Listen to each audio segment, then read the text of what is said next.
Buenas noches, mis hermanos y amigos. La vida de David realmente es una vida fascinante. El estudio de la vida de David es realmente de mucha edificación. Un hombre como cualquiera de nosotros, con debilidades, fortalezas, pero hay algo que le pido a mi Dios, y creo que todo creyente le pide al Señor: amar a Dios como David lo amó. Vaya que a David amaba al Señor. Esa valentía de un jovencito enfrentándose a un guerrero gigante, que por lo menos era 3 veces su tamaño. Sí. Y todo por el celo de defender al Señor. Él escuchaba cómo este hombre ofendía a Israel y al Dios de Israel. Y el celo, el amor de David por Jehová de los ejércitos, ese amor llevó a defender el nombre de Dios por encima de sus limitaciones físicas, porque él confiaba en que ese Dios le iba a dar la victoria. Fascinante. Dios lo escogió como el segundo rey de Israel. Dios lo escogió para que a través de la familia de David, viniese el Salvador del linaje de David. Sí. Pero estudiando la vida de David, vemos también sus debilidades. La palabra de Dios nunca tapa las cosas de sus hijos, más bien las toma como enseñanza para nosotros. Y la vida de David es de gran enseñanza, una riqueza de enseñanzas en todo lo que enseña la vida de David. Pero mis hermanos, vamos a tomar hoy un pasaje. Cuando David pecó con Betsabé, David pecó de adulterio, pero además de asesinato. David se convirtió en un asesino y un adúltero, tapando uno, tapando otro, pero un asesino. Durante un tiempo, el asesinato, todo estaba tapado. Se la vi de David, todo tranquilo. Pero, Dios lo destapó. ¿Por qué lo destapó? Porque el hombre a quien él mandó a matar era un hombre fiel a él. Un hombre fiel, un hombre que estaba dispuesto a dar la vida por David. Sin embargo, no lo consideró y lo mandó a matar. Y eso ofendió a Dios más que otra cosa. Su adulterio y su asesinato. Entonces, Dios manda al profeta para que el profeta, ¿no?, le diga a David lo que le esperaba después de lo que había hecho. Pero David pensaba actuar como que si nada había ocurrido. Leamos aquí, segundo libro de Samuel, capítulo 12. Sí, segundo libro de Samuel 12. Vamos a leer desde el verso 1. Segundo libro de Samuel, capítulo 12, desde el verso 1. Jehová envió a Natán a David, y viniendo a él le dijo: había 2 hombres en una ciudad, el uno rico y el otro pobre. El rico tenía numerosas ovejas y vacas, pero el pobre no tenía más que una sola corderita que él había comprado y criado, y que había crecido con él y con sus hijos, juntamente comiendo de su bocado y bebiendo de su vaso y durmiendo en su seno. Y la tenía como a una hija. Y vino uno de camino al hombre rico, y éste no quiso tomar de sus ovejas y de sus vacas para guisar para el caminante que había venido a él, sino que tomó la oveja de aquel hombre pobre y la preparó para aquel que había venido a él. Fíjense, como una especie de parábola, llega Natán y le cuenta a David esto. Mira lo que ocurrió. Este hombre, ¿no? Un hombre rico que tenía cualquier cantidad de ovejas, va y toma una oveja del hombre que tenía una sola oveja, el cual había criado como su corderita, y la toma y lo deja al hombre sin nada. Entonces David, cuando escucha eso de Natán, leamos la reacción de David. Entonces se encendió el furor de David en gran manera contra aquel hombre y dijo a Natán: vive Jehová, que el que tal hizo es digno de muerte y debe pagar la cordera con 4 tantos, porque hizo tal cosa y no hubo misericordia. Entonces dijo Natán a David: tú eres aquel hombre. Así ha dicho Jehová, Dios de Israel: yo te ungí por rey sobre Israel y te libré de la mano de Saúl y te di la casa de tu señor y las mujeres de tu señor en tu seno. Además te di la casa de Israel y de Judá. Y si esto fuera poco, te habría añadido mucho más.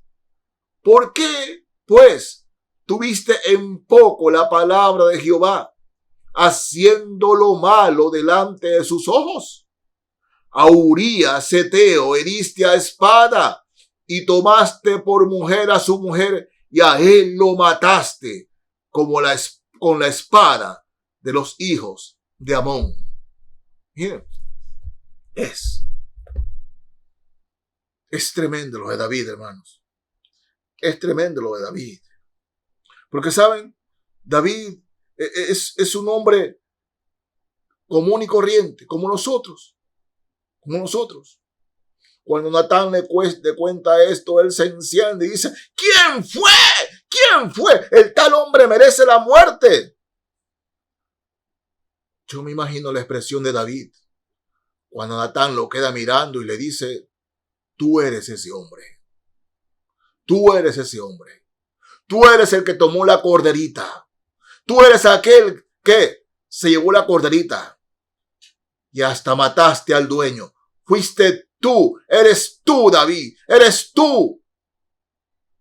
La reacción de David, yo me imagino, qué tremendo, qué tremendo. A Urías Heteo mataste.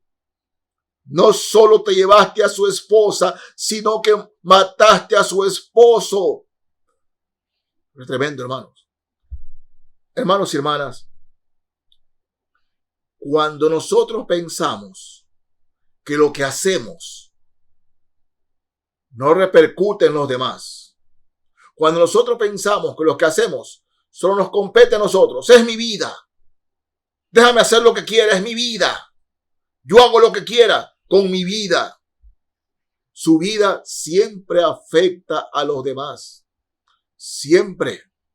Miren, cuántas jovencitas y jovencitos, cuando las jovencitas andaban de enamoradas, sus madres les decían: hija, ten cuidado con estos jóvenes, ten cuidado con ellos, no andes con ellos, ten cuidado con ese joven, cuidado, cuidado, hija, cuidado.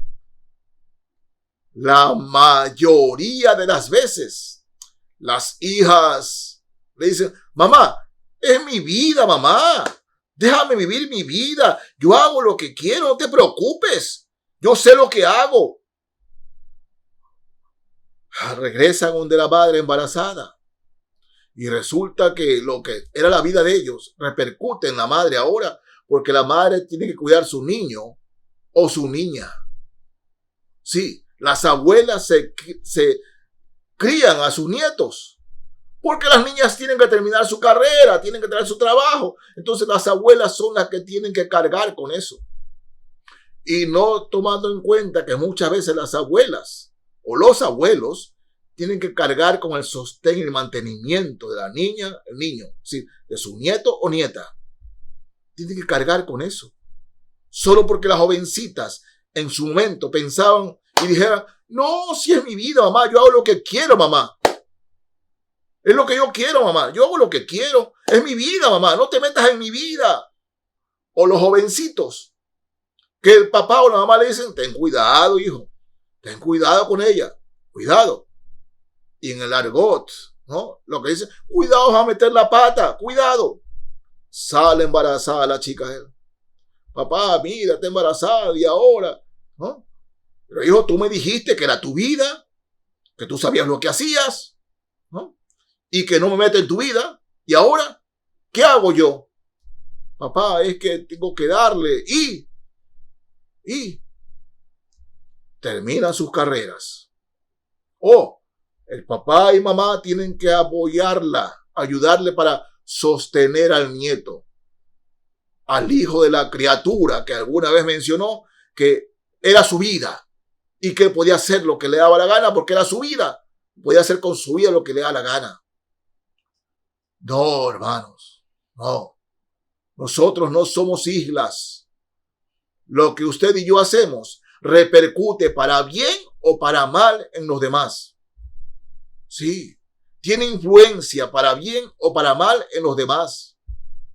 Tiene influencia. No es que alguien puede decir es mi vida. No, porque su vida, aunque usted no quiera, está atada a su mamá, su papá, a los que lo rodean.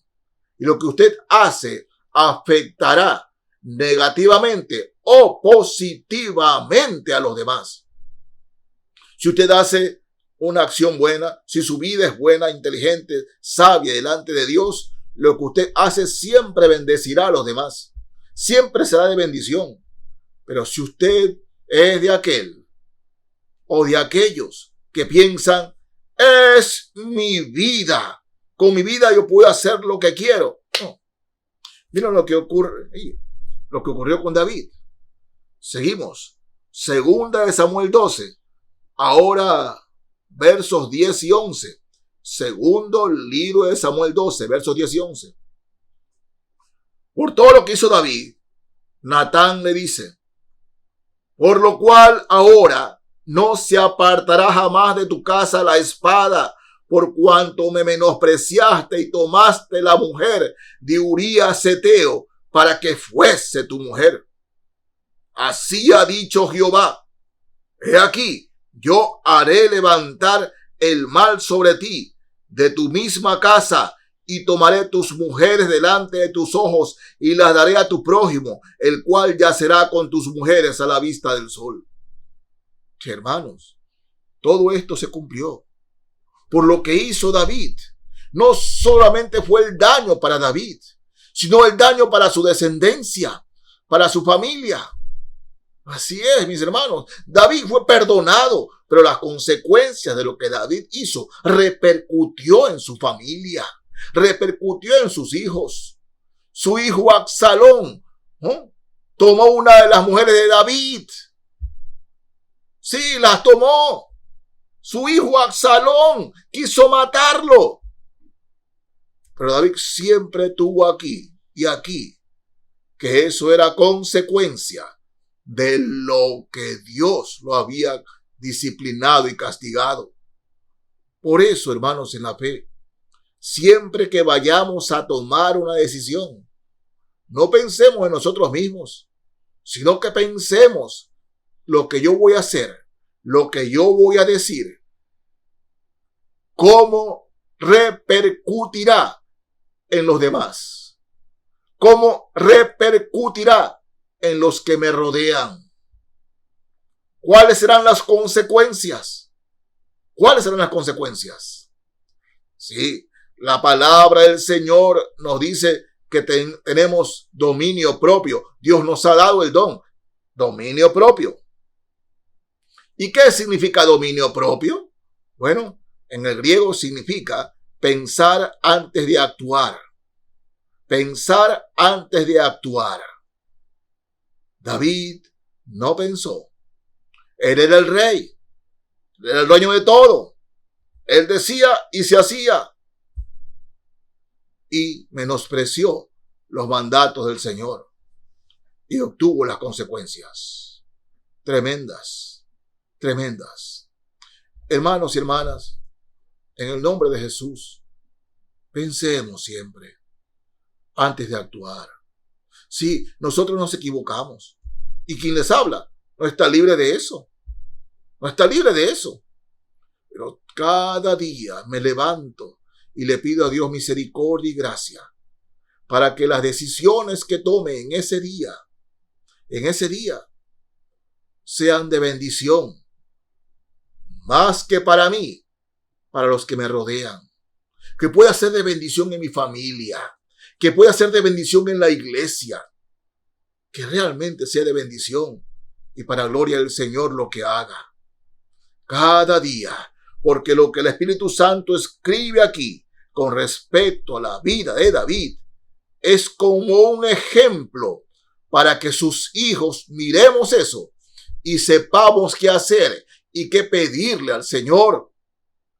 Pidámosle al Señor siempre sabiduría, sabiduría de arriba, que nos enseñe, nos ayude a siempre pensar antes de actuar, para que las consecuencias de lo que hacemos, esas consecuencias sean benignas, sean de bendición. David lloró el resto de su vida en tanto lo que él hizo repercutió en su familia. Dios perdonó a David y lo perdonó completamente. La Biblia dice que David era un hombre conforme al corazón de Dios. David fue muy bendecido porque se arrepintió. Y David después de esto no fue el mismo. ¿Saben? Amó más al Señor. A pesar de la disciplina que llegó a la vida de David, amó más al Señor. Lo amó mucho más. Tanto así que su palabra, la palabra de Dios dice que David murió en buena vejez. En buena vejez.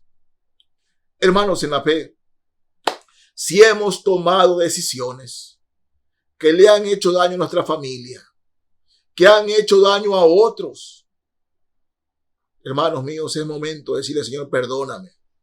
Pero es el momento también de decirle, Señor, ayúdame a tomar siempre decisiones que sean de bendición a los demás.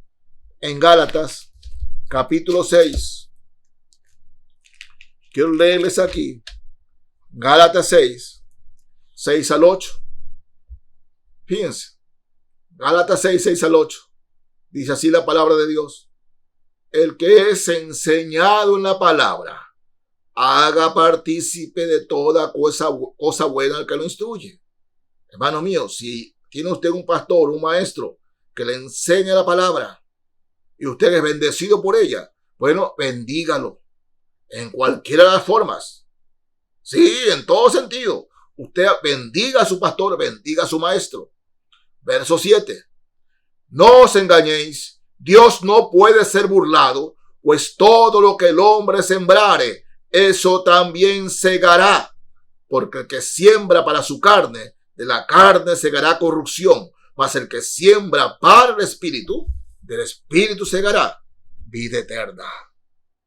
Sí, hermanos, si tomamos decisiones conforme a la palabra de Dios, pensando antes de actuar, estamos sembrando bendición. Pero si tomamos decisiones que, hermanos en la fe, son malas delante de Dios, habrá consecuencias. De la carne segaremos corrupción. Todo lo que el hombre sembrare, eso también segará. Si sembramos en el Señor, bendición. Si sembramos en la carne, corrupción, problemas, dificultades, lágrimas, lloros, arrepentimiento. Por eso, mis hermanos, en el nombre de Jesús, pensemos antes de actuar. La vida de David Es un ejemplo positivo, a pesar de lo negativo que hizo, pero positivo para nuestra enseñanza. Y debe ser para la gloria de Dios, puesta en práctica por sus hijos. Dios les bendiga, mis hermanos y amigos. Amén.